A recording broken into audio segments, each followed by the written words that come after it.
Introductory macro economics chapter 7 aggregate demand and related concept part 11.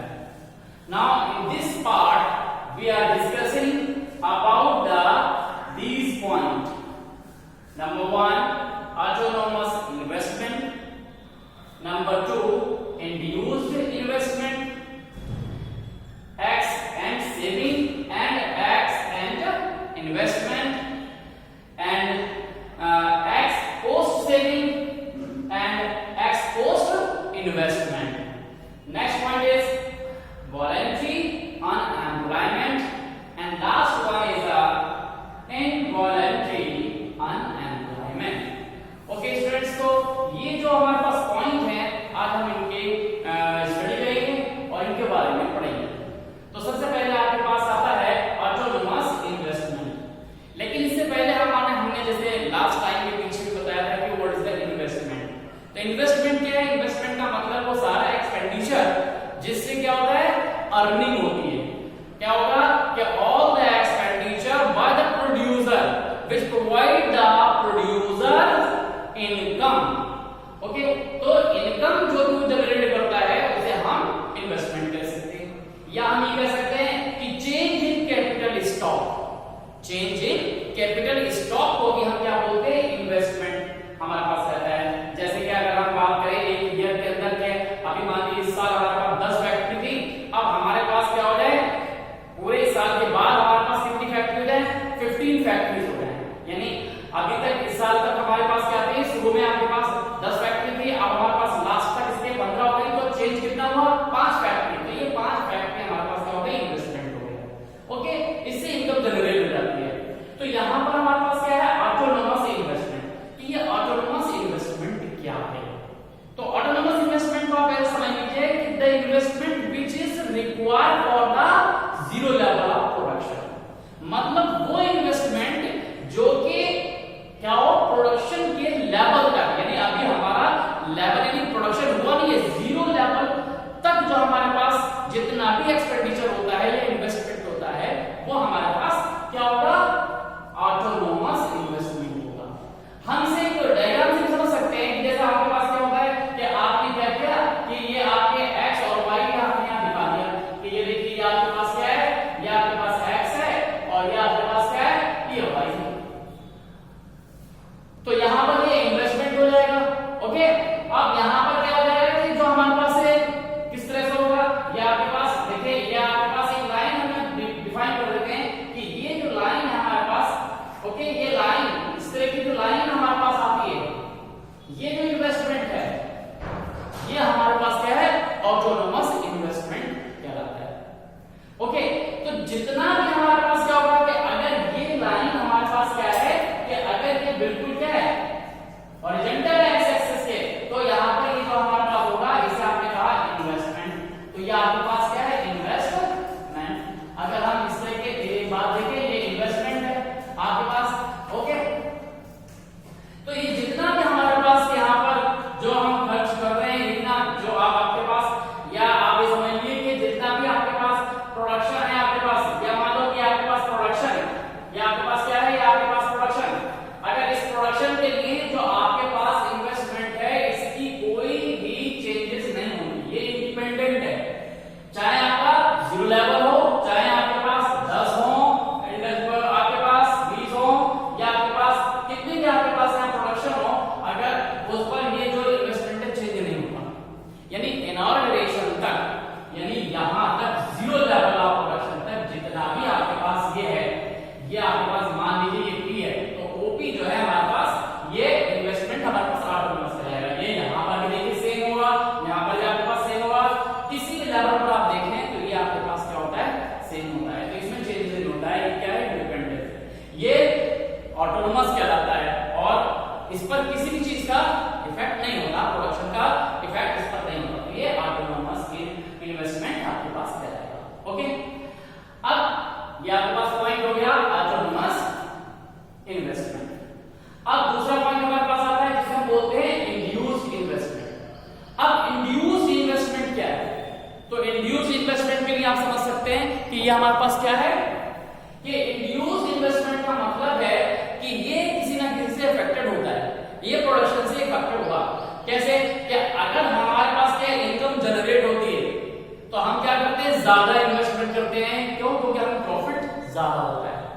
तो अगर आपके पास क्या है कि यहां पर इस तरीके के ग्राफ को हम यहां से हटा दें और हमारे पास क्या होगा कि जो प्रोडक्शन के साथ हमारे पास क्या है, प्रॉफिट दे रहा है। तो अगर जो प्रॉफिट दे रहा है तो ये जो लाइन हो गया हमारे पास इन्वेस्टमेंट की, कुछ इस तरह से हो गई। ये आप देखिए, ये जो हमारे पास है वो प्रोडक्शन के साथ जैसे आप बढ़ा रहे हैं ये आपका प्रॉफिट बढ़ता जाता है और प्रॉफिट से ये अफेक्टेड होता है। तो ये उससे प्रॉफिट से आपके पास जैसे जैसे प्रॉफिट बढ़ता जाएगा आप और प्रोडक्शन करोगे तो जितना भी आपके पास इन्वेस्टमेंट होगा ये आपके पास क्या कहलाएगा, ये इंड्यूस्ड इन्वेस्टमेंट कहलाता है।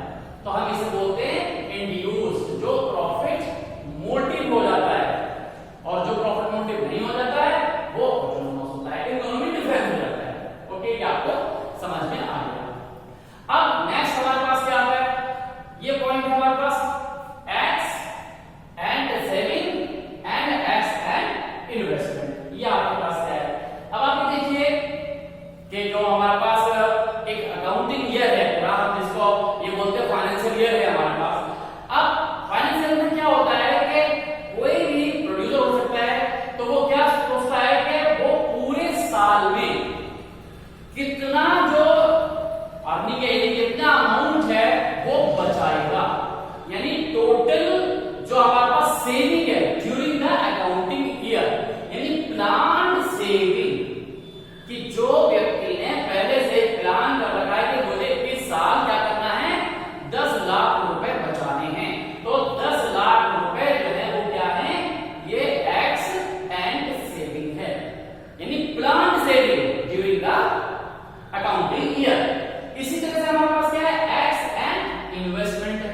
यहां पर भी क्या है कि ये प्रोड्यूसर्स ने क्या कर रखा है, उसने पहले से प्लानिंग की है कि पूरे साल में उसे क्या करना है कि वो इन्वेस्टमेंट करना है। मान लीजिए कि उसने सोच लिया कि इस अकाउंटिंग ईयर में उसे 50 लाख रुपए इन्वेस्ट करने हैं, यानी इतने रुपए का बिजनेस उसे बढ़ाना है, इतने ही उसको आपको वो जो एक्सपेंडिचर उसका किस पर है, इन्वेस्टमेंट पर। तो एक्स एंड जो हमारे पास इन्वेस्टमेंट है ये प्लान्ड इन्वेस्टमेंट होता है कि जो अकाउंटिंग ईयर में जो प्रोड्यूसर्स पहले से ही प्लानिंग करके चलते हैं। तो ये आपके पास क्या हो जाएगा, एक्स एंड इन्वेस्टमेंट। तो ये क्या हो गया, प्री प्लान जिसे हम बोलते हैं कि ये एस्टिमेटेड होता है। अगर सेविंग एस्टिमेटेड है तो वो एक्स एंड सेविंग होगी, और अगर इन्वेस्टमेंट जो अगर आपके पास प्लान है तो वो आपके पास एक्स एंड इन्वेस्टमेंट होता है। तो ये आपको समझ में आ गया। तो इस तरह से ये आपके पास थर्ड पॉइंट आपके पास क्लियर आपको हो गया। इसके बाद हमारे पास जो आता है वो आता है नेक्स्ट, ये होता है x post saving and x post investment. अब इसे समझिए, इससे ऊपर आप समझ लिया प्लान। अब ये हमारे पास क्या होता है, एक्स पोस्ट जो होता है वो होता है एक्चुअल सेविंग। एक्चुअल सेविंग का मतलब होता है कि आप समझ लीजिए क्या ऐसे में आपने सोचा था कि मुझे 10 लाख रुपए बचाने हैं अकाउंटिंग ईयर में। अब पूरे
ड्यूरिंग अकाउंटिंग ईयर वो एज पोस्ट इन्वेस्टमेंट कहलाता है। ये आपको समझ में आ गया।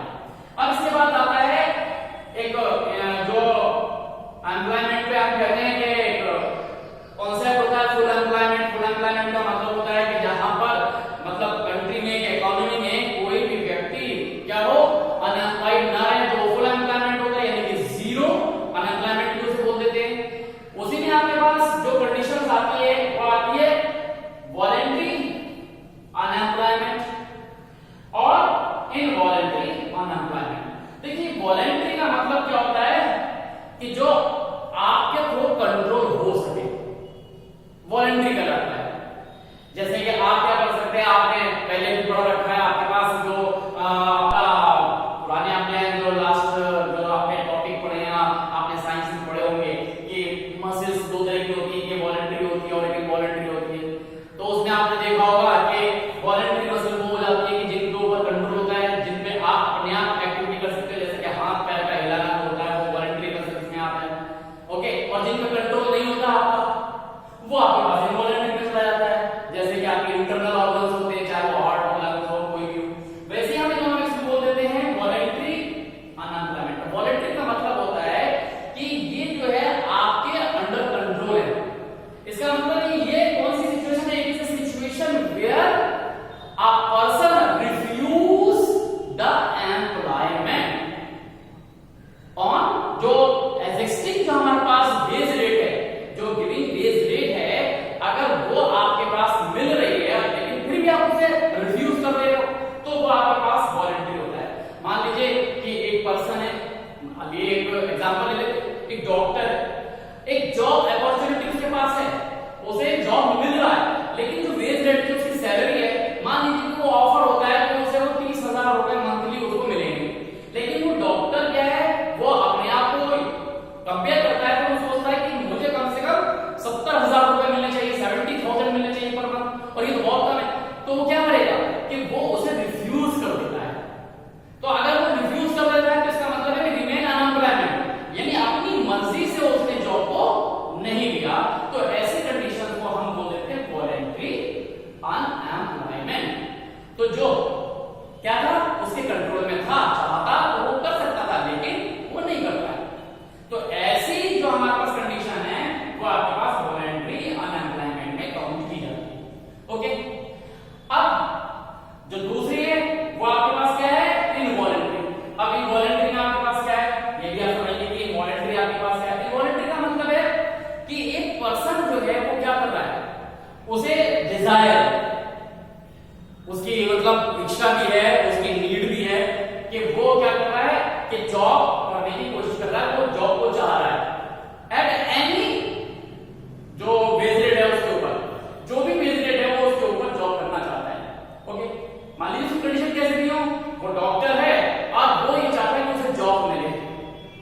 वो ये उसे मालूम है कि जॉब कैसे भी वो करेगा, चाहे 20,000 की मिले, 30,000 की मिले, वो जॉब करने के लिए तैयार है। और वो जॉब का उसको जो एक्सपीरियंस हम कह सकते हैं या जो उसकी नेचर वो सब उसको आती है, वो जॉब करने के एबिलिटी उसके अंदर है, लेकिन जॉब है ही नहीं। मेन कंडीशन ऐसी है कि जो भी बेस रेट है उस पर वो जॉब मार्केट में अवेलेबल है ही नहीं, वो उसके कंट्रोल में है ही नहीं। तो ऐसे व्यक्ति को हम क्या कहेंगे कि वो क्या है, इनवॉलंटरी अनएम्प्लॉयमेंट है। तो जब क्या होता है कि a person who is able to the work and know how to the work complete, even then he did not get any job at any existing wage rate in market. ये market में किसी